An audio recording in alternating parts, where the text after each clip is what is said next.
For most of us, the earliest memory we have of life is when we first sat on a dirt bike.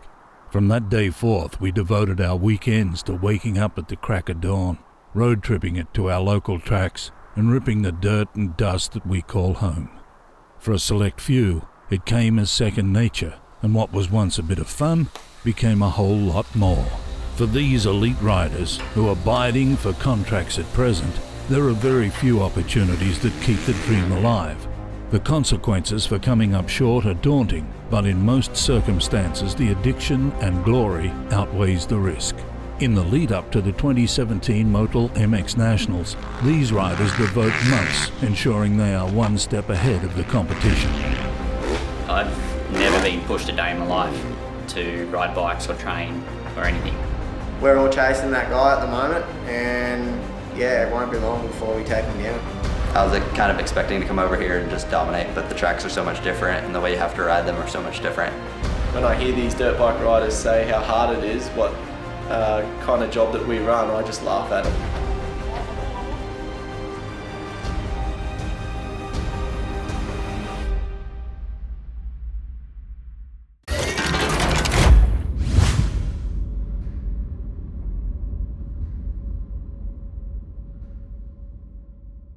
At the first round of the 2017 Motul MX Nationals in Wodonga, every rider has desire to prove a point. This is the moment when they put their craft to the test. With the top 10 riders all capable of winning at any given time, Dean Ferris has an obligation to leave nothing on the table if he has any hopes of achieving his second Motocross Championship.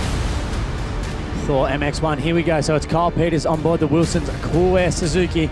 Then we go back to the CDR Yamaha, then to the DBH Yamaha. Now, these were three of the guys that I had picked in my probably going to be serious championship contenders at 1, 2, and 3. Early on in the first 30-minute MX1 moto, it was Kyle Peters who took the early lead, followed closely by defending champion Dean Ferris. Todd Waters starting to mount the pressure. If there was a time for Kyle Peters to try and gap this field, it's right now. It looks like Mosiq and Gibbs have got their own battle going now for fourth position. They cannot hang with the top three. As the rest of the field began to settle into their own battles, it was Dean Ferris and Kyle Peters who showed unmatched speed and resilience as they remained at the forefront of the pack. You know, Peters made the mistake. There it is. And, oh, man, wow. How did he not just wipe out Dean Ferris? And walk to the inside. Here we go. Ferris is... off the inside of the track there. Mosiq is catching these guys, I'm telling you. DPH Motorsports' Cade Mosiq put on an incredible late moto charge, closing the gap to merely 2 seconds. But it was too late, as Dean Ferris ended up taking a hard-fought opening moto win.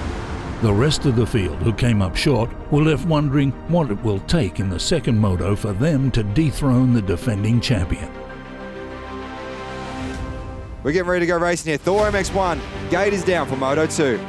Yeah, there's a Yamaha out to a rocketing start, and I believe it had a big red plate on it. Dean Ferris put himself in a great position early on in Moto 2, making easy work of crank protein Honda rider Luke Clout, who claimed the whole shot. So Waters tangled up in the first turn. Indeed it is. There he is, the 47 machine of Todd Waters. Luke Clout held his composure and continued to impress throughout his debut in the MX1 class.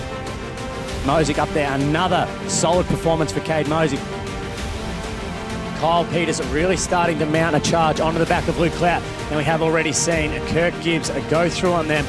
It looks like Ferris has responded to this charge by Mosiq because he just put in a hell of a lap. CDR Yamaha rider Dylan Long was putting on a solid performance considering his early return from a broken wrist. Kirk Gibbs continued to chase Mosiq and Ferris as he held down third position. He's coming out here obviously to win the championship, but he is going to be the rider we know behind the 8 ball. As MX1 Moto 2 narrowed to a close, it was Dean Ferris who pulled the 5-second lead over second place Cade Mosiq. The rest of the field would once again come up short to the reigning champion. And he's going to take the win in Moto number 2. That is a 1-1 moto score and a perfect day with GoPro Super Pole for the CDI Yamaha rider of Dean Ferris.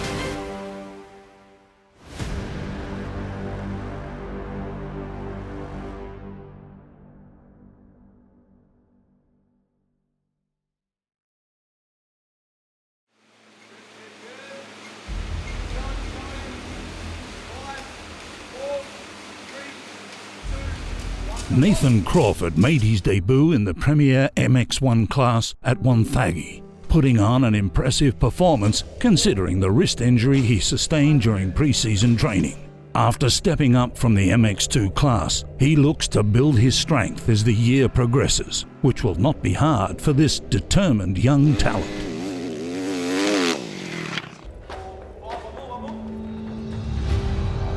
Everything was going really well at the start of the year, and then I went and did a race over in Indonesia. It was for the MXGP. I was actually looking really forward to it, and we went over there and just had a practice crash, and ended up breaking the ulna, I think it's called, in my forearm, and it dislocated my wrist at the same time as well.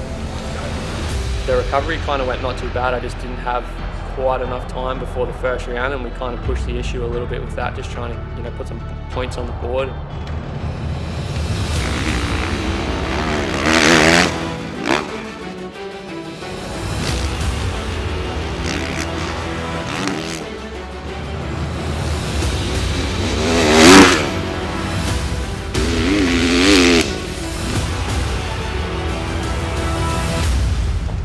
Sometimes you just need someone to be able to push you and to tell you, hey, you're doing a good job, or you're doing the right thing, or open up different avenues on training and stuff like that. You can't always do the same thing. So I think for sure, Peter Hull and Anthony Stebbins down here at Fitstop Victoria Point have helped me out a lot in my career so far, and I've been with them for the last 4 years, and I wouldn't have it any other way. I think motocross on all levels is definitely one of the most physically and mentally demanding sport worldwide. Athletes like Nato come into the gym 6 days a week. They're not only on the track doing motos, they're coming into the gym, they're looking after their nutrition, everything has to be perfect for them to run at their pace. I think Nato's point of difference as such, as an athlete, is just mainly his determination. The kid is so strong, whether it be on the bike or in the gym, or just his mental focus or his ability to hone in on exactly what he wants, and he kind of just does whatever it takes to make it happen.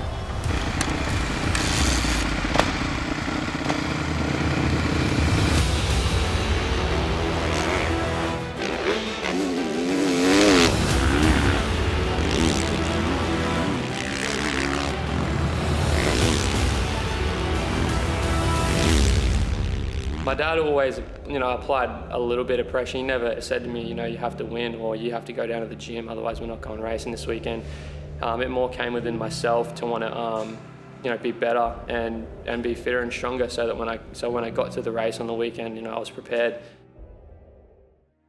Luke Clout is a rider who represents the future of Australian motocross, also recently debuting in his first Premier Class race. Luke and the team were unsure on how they would stack up against the veterans of the class. But as the season progresses, Luke aims to improve on his 5th place result until he is battling for podiums and wins. I first got into riding pretty much on my 5th Christmas. My mum and dad bought me a bike for Christmas, and basically it was just a Pee-wee 50, and it was always on myself if I wanted to go ride or if I wanted to go train. It's kind of always come down to me, and that's kind of the way it's always been. Obviously I've had trainers and things like that, but I think if it comes down to your self-motivation and self-drive, that's kind of the way I've always been. I've had the self-motivation to do it, and you can get people to tell you what to do, but at the end of the day, you're the one that's going to do it.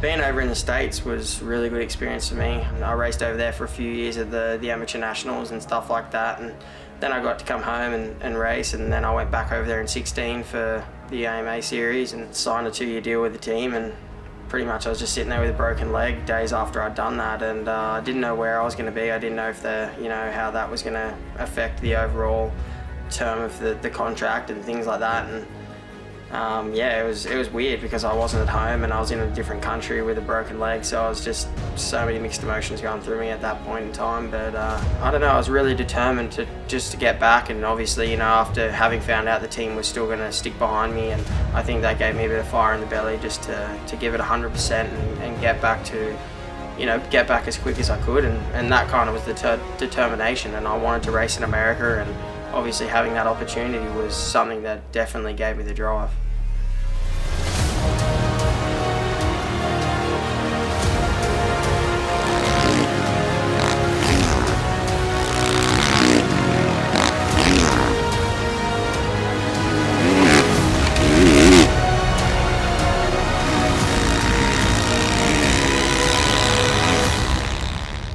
Seems to be just on another level. I think Luke's proven that he can compete with all the other top guys, but to take that next step to compete with Ferris, it's sort of hard to say. Like, no one's really taken that step this year. Definitely one thing I think we've got to do is get out in front and make him chase us. You know, I'm not sure if Luke's got that in him yet, but I'm sure he'll be fighting to make it happen.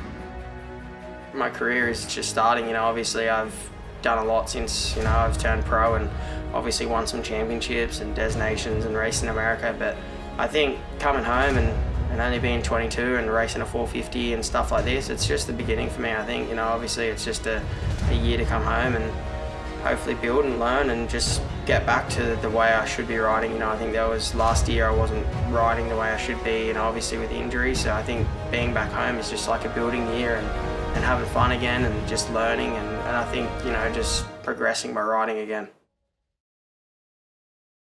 Round 2 of the MX Nationals were held in Appin, Sydney. In 2017, Luke Clout and Nathan Crawford stepped up from the MX2 class to race in the Premier Division.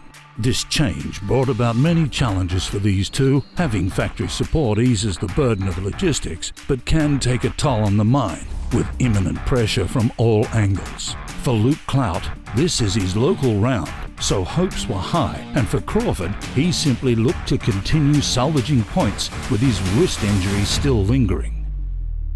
Qualifying went really well for me. I actually qualified second and got into my first ever Super Pole, which I was stoked with, and then ended up fourth in Super Pole, and then which gave me a great gate pick for the races.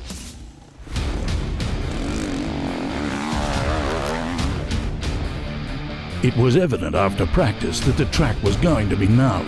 The ruts were forming up to be a challenge, and after finishing qualifying in 9th place, Luke Clout had a lot of work to do if he wanted to run up front in the following 2 motos.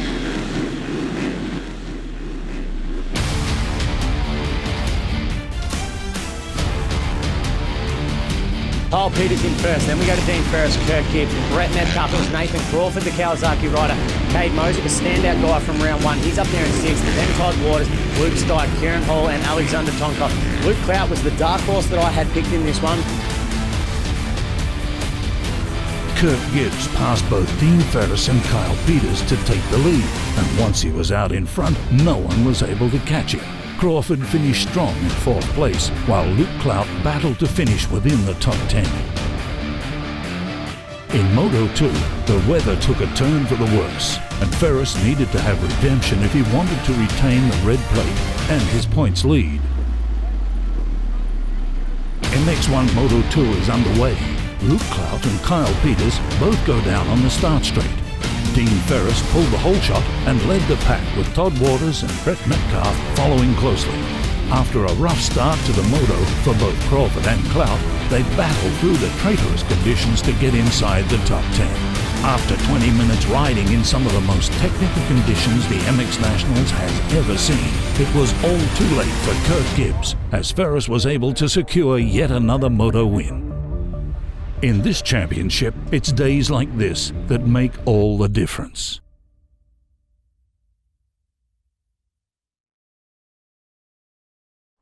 The seasoned veteran and reigning champion Dean Ferris has had an unparalleled beginning to his MX1 campaign, leaving him with a comfortable points lead heading into round 3 in Conondale, Queensland. Bikes are always part of my family. I grew up on a farm, big farm. We had cattle. We used the bikes to muster the cattle. Started a few tracks around the place, and then that just eventuated into motocross. this season, it's a new season, new championship, and I feel like the preparation's the same and the pressure is the same to win. But we'll see as the year rolls on how it all pans out. And I feel like I'm wiser. I'm a year older, a year more experience, and I feel like I will put that into practice this year. So hopefully, going to be a better year.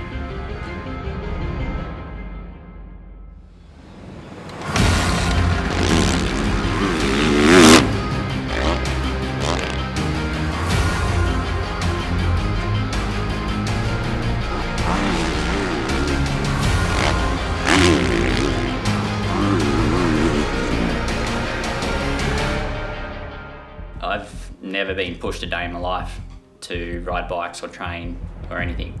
I'm grateful for that, because I've seen a lot of good juniors come up and by the time they're 18 they burn out and they don't want to know about sport, where I started really late and I chose to do it. I pushed myself to do it, and I'm still fresh. I feel like I'm 26 now, soon 27, and I feel like I enjoy it more now than even 10 years ago when I was 16 and 17. Just, I enjoy my training more. I enjoy racing more. And I hope that I can still do another 5 or 6 years.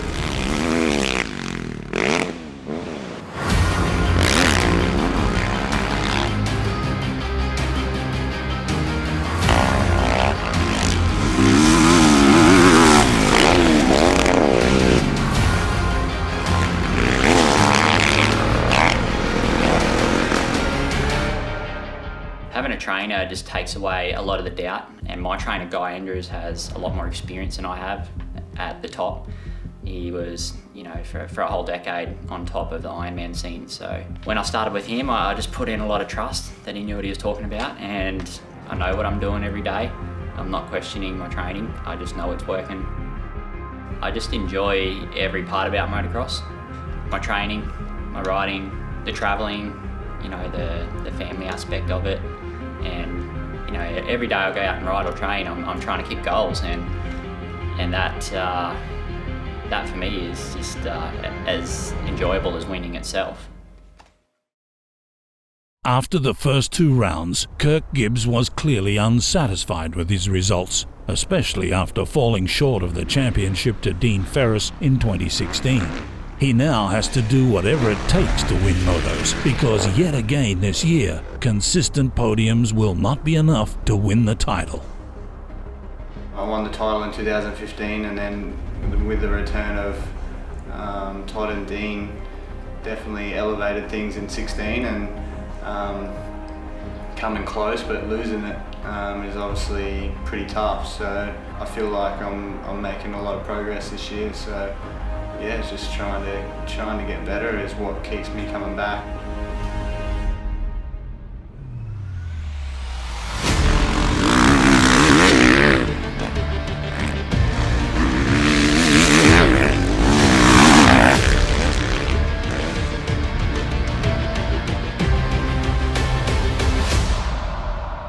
My parents never pushed me really hard. They always supported me in what I wanted to do. When I was 16 and left school, I went to work, for 18 months and started an apprenticeship, and I think that's sort of what kick-started it again. I feel that we're in a pretty good place at the moment. All in all, the bike's good. Kirk's happy with the bike. I think now it's just up to him.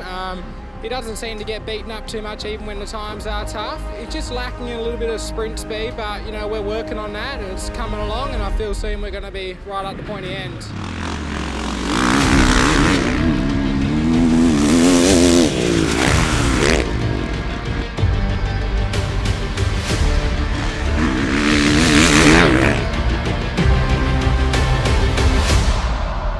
When I was young, I believe that I was like most young kids, not a lot of sense, just didn't really care about anyone else or what everyone else was doing. Once you take that helmet off, you're a person like everyone else, so you just got to keep that level head, and would rather let the riding do the talking than go and talk smack. One of the most scenic facilities in Queensland hosted round 3 of the Motul MX Nationals, Green Park, Conondale. It was quite clear from the beginning of the series that Kirk Gibbs and Dean Ferris were going to be biting for wins from here on out. Both races came into the series with the expectation of being able to win the championship.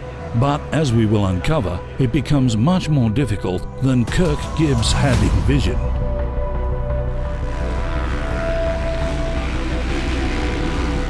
Qualifying was really good, and then went to Super Bowl and got the first half of the track really good. I thought I was on a really good lap and went off that extension and just went a little right and landed really hard and blew 8 spokes out in my wheel.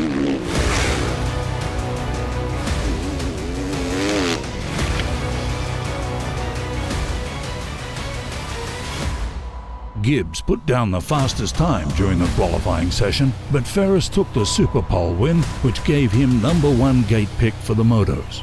As they prepared to do battle in Moto 1, Gibbs knew he had a great opportunity today to close the points gap.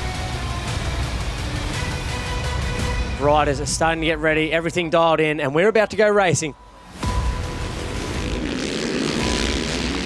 Dean Ferris, he's up there in 3rd place, that bright red gear, and he's looking to make the move onto Todd Waters. Have a look at the straight line speed from our top 3 guys. Toddy Waters is not the easiest guy to pass. He's a very solid unit, and once those elbows come up, well, you can forget about chucking it down the inside. Kirk Gibbs is up there also, Luke Clout.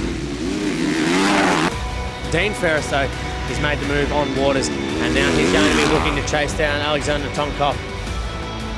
Ferris made quick work of the Russian Tonkov and commanded the lead, while Gibbs was trying to do whatever it took to chase him down.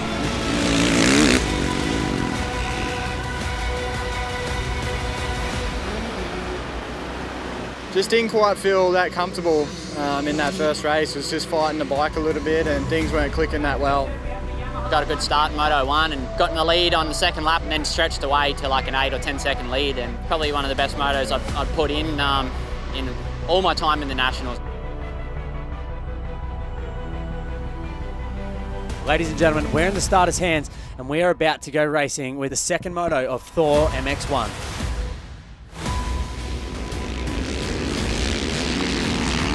So Ferris, a great start there. Now, he did not have the same problem that Luke Stike did. He's punched straight up there to the inside. Cole Peters there in 2nd place. So there's the dark horse, Nathan Crawford right now. Week in, week out, results have been getting better and better.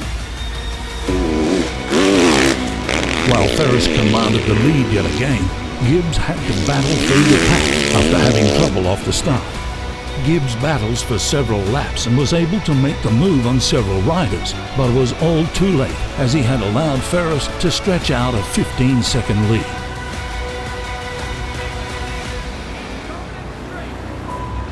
Ferris had claimed yet another overall win, extending his points lead over the rest of the field.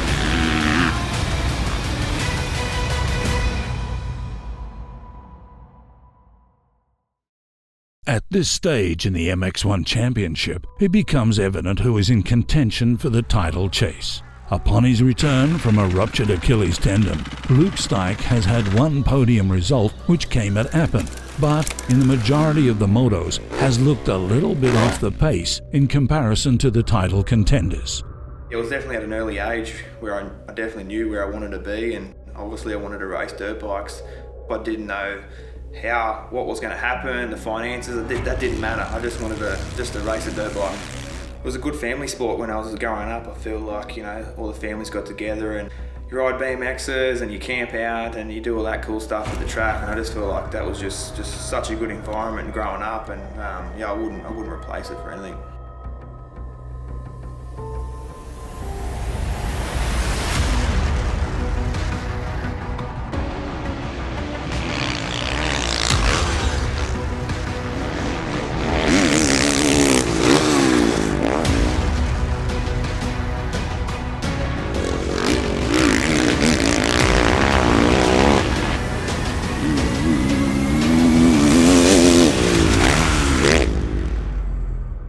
That was really tough mentally, to have a year off the bike and to come back and to believe I could race again and actually compete at a high level. But we're here now and we're ticking along nicely, and yeah, we're on the right track.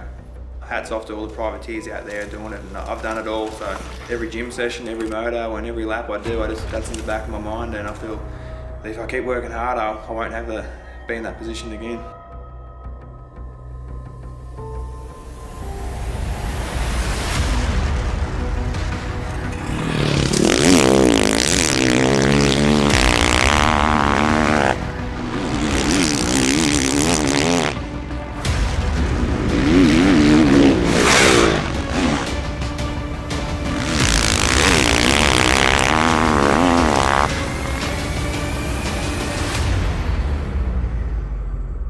So much pressure on yourself as an athlete to perform and to go good, and when the results are not coming in, you get upset and you just want to win so badly.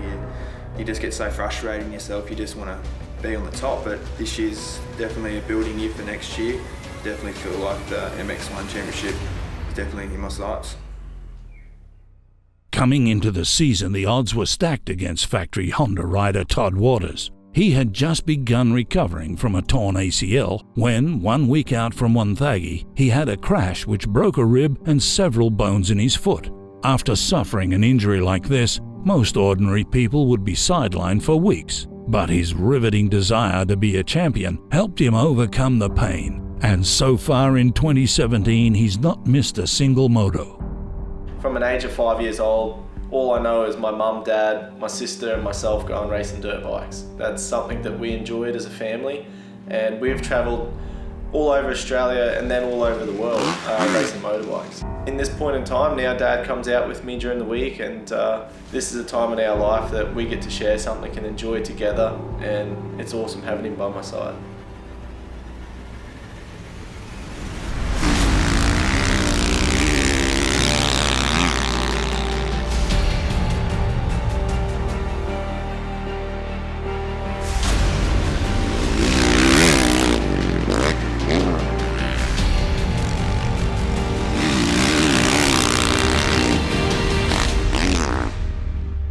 I've always trained really hard, and I've always felt that I was one of the fitter guys out there. You know, not all the time I'm the fastest, but a good example was racing the Thailand GP. It was the hottest weather I've ever felt in my life, and you know, my body felt like it was shutting down, but I knew that everyone else was feeling it worse. So that's what I've always told myself from age of 15 when I started racing seriously, that, you know, I've trained, I've done the hard work, and everyone's feeling it more than me. So that gets me through the motos.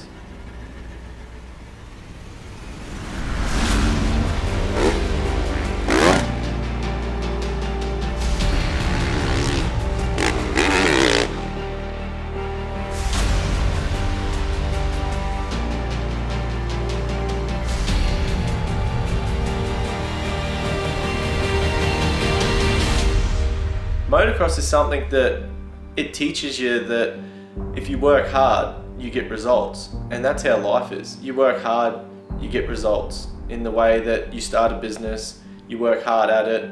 Nothing comes for free. There's no free lunches. So it's taught me in life that, you know, to be successful, you need to work hard and be passionate about what you choose. You know, all those hard gym sessions, cycling, rowing, running, all these things combine to making my body better on a motorbike. So going out and riding my dirt bike, that's the easy part. I smile every time I'm out there on the track. Doesn't matter if it's hot, cold, you know, I'm out there riding a bike. That's what, when I hear these dirt bike riders say how hard it is, what kind of job that we run, I just laugh at them, because I did my trade as a cabinet maker, so I know what it's like to work for 4 years in a shed building kitchens. And what do I do now? I ride a dirt bike and I'm my own boss, so I love it.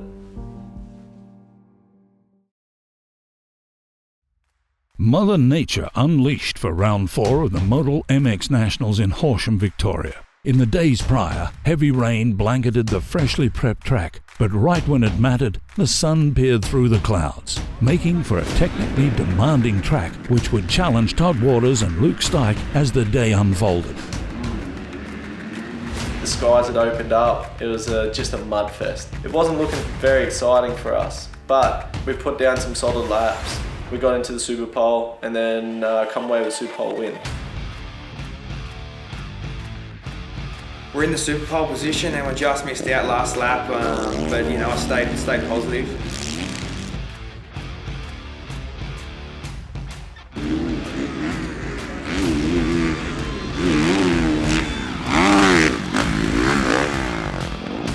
Waters and Stike both qualified well despite the conditions, but it was Gibbs who set the fastest lap time heading into Moto 1.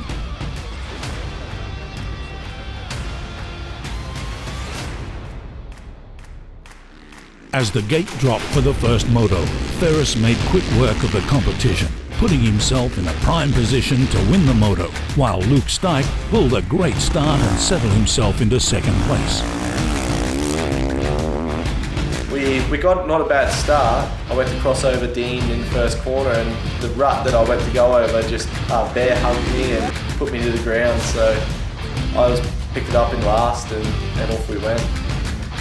Stike got passed by Luke Clout but ended up in third place, his best result of the year. Waters put on an incredible charge all the way from last up to sixth place. His experience racing in Europe made all the difference in that moto.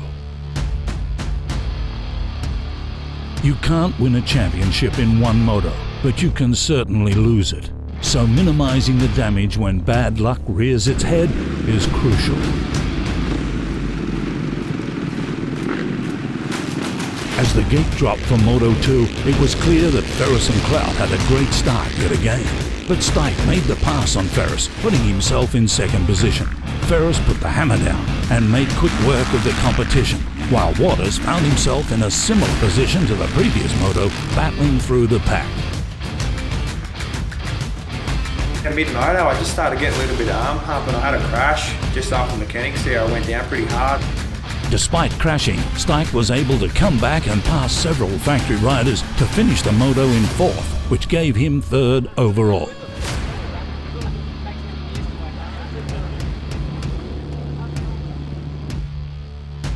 It's hurt me so much having time off the bike, and I feel like I'm not one with the bike. So from here on, that's my main focus, is to just try and get the seat time and get myself back to where I need to be.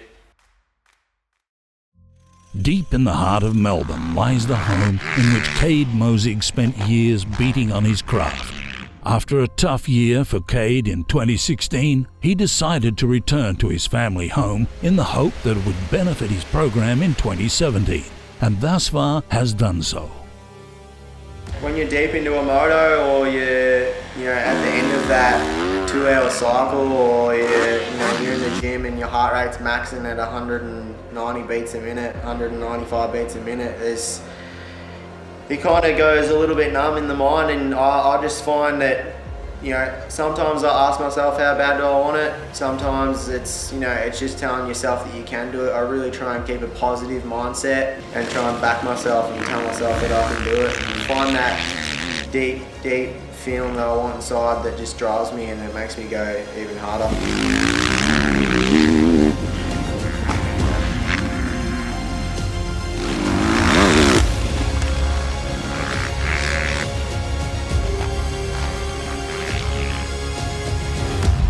I have a massive love for the sport and what I do, and I feel like the older I get, the more I enjoy pushing myself mentally, physically, and now I feel like it's more my responsibility to push myself.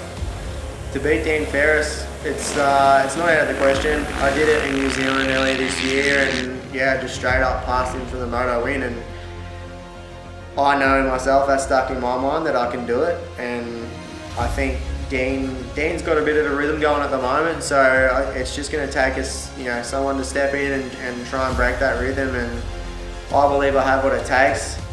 He's a bit soft on the track, I think. He just needs to harden up, but he's off the bike training is really, really strong. He's just got to get a start and just get near Dean at the first 3 or 4 laps. We proved it in New Zealand. Just got to get near him at the start and pressure him, and anything can happen from there.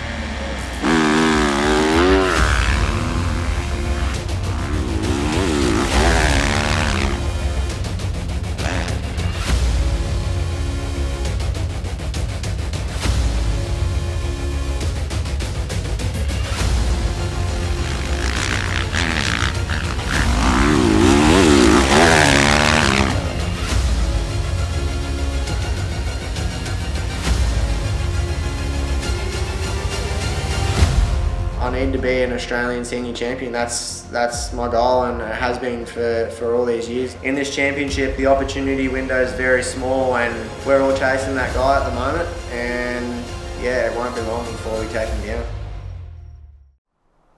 Among pro motocross races, there are countless sacrifices invested across the board. But for the North Carolina native Kyle Peters, the dream clearly outweighs the risk. As a young kid for me, we raced every once in a while for a few years. And, you know, my dad always told me he's not going to push me. If I wanted to do it, I had to push him to go riding. Kyle has always been very driven. He's always worked very hard. When he was young, he couldn't stand to lose. I was kind of expecting to come over here and just dominate, but the tracks are so much different and the way you have to ride them are so much different. The riders are definitely international threats. They can go anywhere and pretty much win and do really, really well.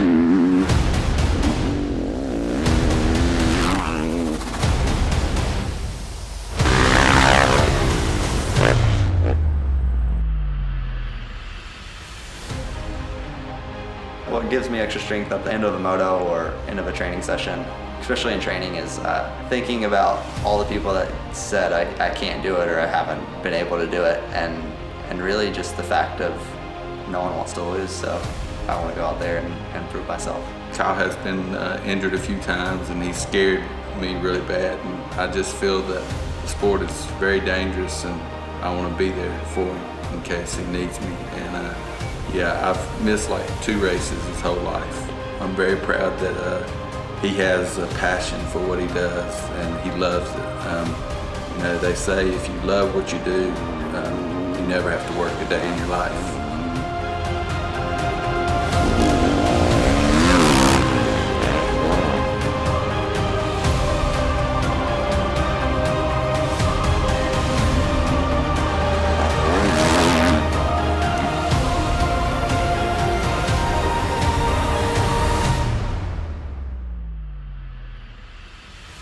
To be where I'm at, put in countless hours, countless days, money, whatever it took to be here, and it's do or die. So I'm coming here to win, and anything below that isn't acceptable. I think as a child and growing up, it gave him something to stay focused on, so he didn't have to get into the bad things or whatever. And there was a lot of family time. We were together as a family at the track, and we were together during the week when we go ride. So it was times that I know if I didn't have that we wouldn't have been as close as we were, that I would have just worked.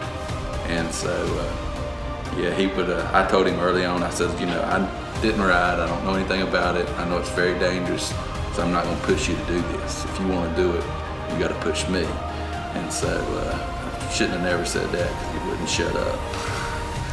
He loved it. East of Adelaide lies one of the single most pristine racing facilities in all of Australia. Murray Bridge hosted round 5 of the Motul MX Nationals, where Mosiq and Peters looked to have redemption before they headed into the mid-season 5-week break. Track was shaping up really nice.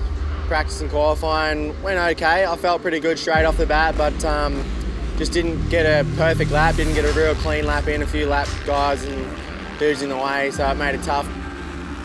Practice went pretty well. I got out there, learned the track really quick. It didn't seem to really form up too good. It kind of one line, and then it was a struggle to get a clean lap. So therefore, didn't get that great of a time. Both riders struggled during qualifying, but despite the bad luck, they felt confident in their ability to run up front come Moto 1. So here we see the 30-second board. It is sideways, and we are ready to go racing in this, the Thor MX1. Kyle Peters has absolutely rocketed out of the line, as has Kirk Gibbs. It's going to be Dean Ferris. Kyle Peters is your second place guy, and this is what Peters needed to see. He needed to be up front, and he needed to really bang bars, get a little bit more of that confidence back. I knew I had a long moto ahead of me, and I just tried to tick guys off one by one, and then I made a few passes and got into 4th. Peters had a goggle malfunction early on in Moto 1, which forced him to drop back to 9th place. It left him extremely frustrated, while Ferris was able to claim yet another Moto win. Pretty pissed off actually with how Moto 1 went, so tried to force the issue on the start. Didn't make it easy on myself. Ladies and gentlemen, 30-second board is sideways. Let's go racing.